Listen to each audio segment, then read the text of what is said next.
Hello and welcome to Global Tidbits. Tunisians have showed little inclination to vote in the parliamentary election that most political parties are boycotting, having denounced it as the culmination of a march to one-man rule by President Kais Saied. The election seeks to vote in a new parliament, whose lawmakers are likely to have little influence on government policy. But the official electoral commission said only about 3% of the 9 million eligible voters had cast their ballots by 10 a.m., 2 hours after polling stations opened. Turnout in most of the elections since the 2011 revolution, which shook off a dictatorship and ushered in democracy, seemed higher as few Tunisians were visible at polling stations in the capital. Leo Varadkar has been elected Irish Prime Minister, taking over from Michael Martin under a novel rotation agreement struck between the two parties under a 2020 coalition pact.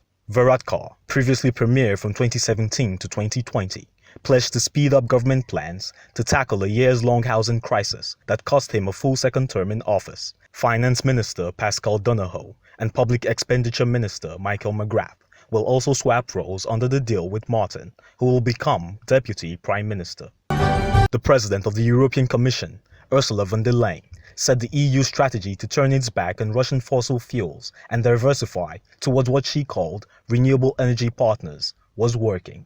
She said this as the leaders of Azerbaijan, Georgia, Romania and Hungary signed an agreement on the construction of an electrical cable running under the Black Sea to carry green Azeri energy from planned Caspian Sea wind farms to Europe.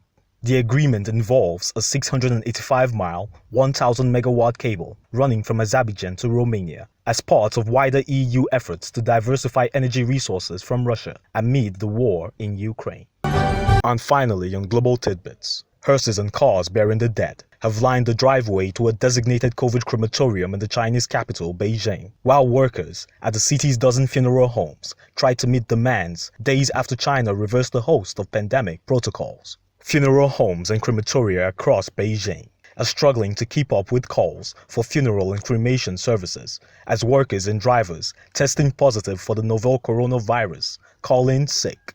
Security operators and funeral home workers told journalists that the number of deaths was above average this period and is more when compared to the period before the lifting of most pandemic curbs on December 7th. And that's it on Global Tidbits.